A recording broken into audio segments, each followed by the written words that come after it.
Мен сіздер алдымен каналымызға тіркеліп, лайк басуды ұмытпаңыз. Біреуге ақыл айтсаң, әуелі өзің соған амал ет. Себепсіз күлме, мақсатсыз жүрме. Өзің үшін пайдасы жоқ нәрселерге сұрақ қойма. Кішіпейіл және қарапайым бол. Бірақ өзіңді кемтар дәрежеге түсірме. Ақымақтармен әңгіме жарастырма. Екіжүзділерге жолама. Адамдарды кемсітіп, кердең қағып аяғыңды алшаң баспа. Өйткені Аллах тағала ешбір тәкаппар және мақтаншақ құлын сүймес. Сөйлеген сөздеріме өкінген күндерім көп. Бірақ үнсіз қалғаным үшін ешқашан өкінген емеспін. Досыңды қиын күндерді сына. Оның пайдасы мен зиянын електен өткіз. Дүние түпсіз терең теңіз. Онда не бір патша да, мүсәпір де өткен. Солай екен, сен өзіңе иманнан кеме жасап ал. Ақыретіңе зиян келтіретін дәрежеде дүниеге берілме. Бірақ адамға жүк болатын дәрежеде дүниені ұмыт қалдырма. Байлығыңның мөлшерін дос пен дұшпанға білдірме. Ненің пайдалы, ненің пайдасыз екенін ұмытып, өз абыройыңды төкпе. Адамдар әдемі сөздерімен мақтана берсін, ал сен үнсіздікті қош көр.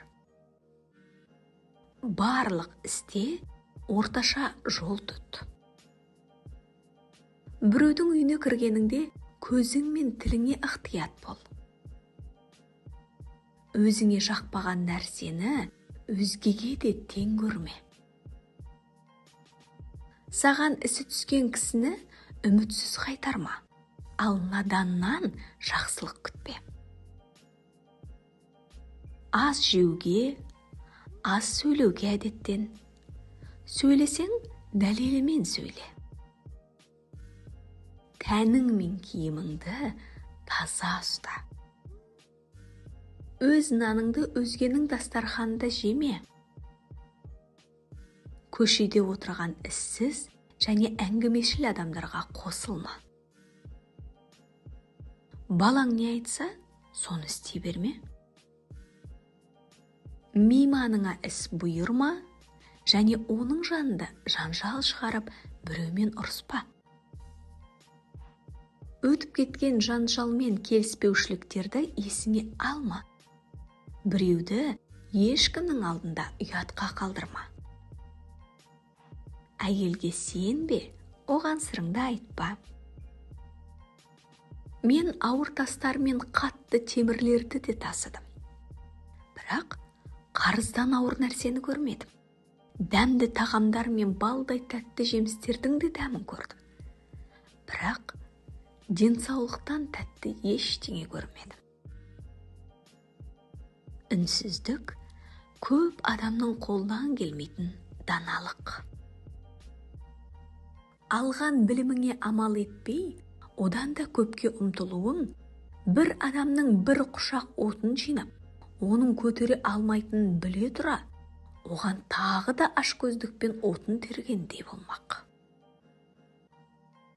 Ақылды болсаң, отбасыңда өзіңді баладай ұста, ал өзгелер арасында үлкен адам екеніңді көрсет.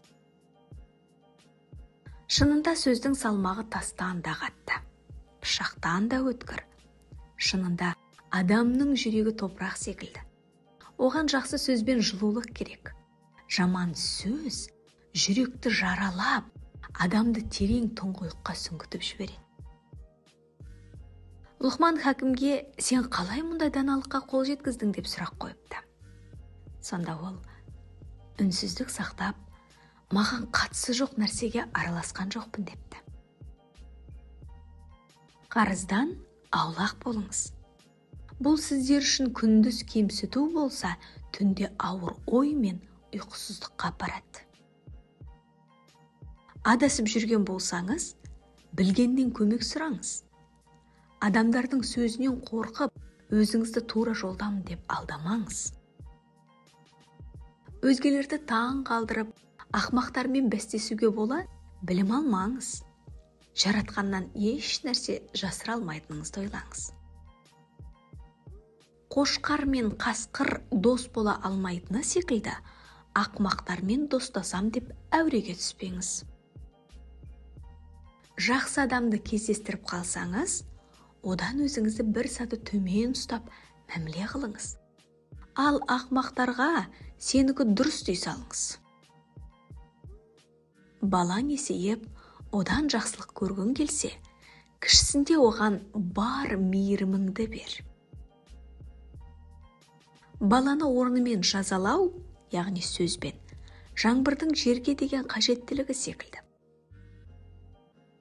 Сапарға шықсаңыз, түн ортасында емес, таңға таман жол алыңыз. Тым қатты ойға беріліп, қайғыға бата бермеңіз. Алланың берген нығметтеріне қуана біліңіз. Сонда тыныш әрі жақсы өмір сүресіз. Тек Алладан сұрап, оған ғана үміт артыңыз. Сонда сұрағаныңыз орындалатын жол көрсетіледі. Сараң да қатты болмаңыз, бірақ үнемшіл болыңыз. Екі нәрсені ұмытып жіберіңіз. Біреуге істеген жақсылығыңызды, біреудің сізге істеген жамандығын. Қымбатты тыңдарман, бүгінге осымен топтамамыз аяқталды. Келесі кездескенше аман сау болыңыз. Алдымен каналға тіркеліп, пайдалы болар-ау деген жақындарыңызға дәл осы видеоны жіберіп қойыңыз. Лайк басуды да ұмытпаңыз. Алдын ала рахмет.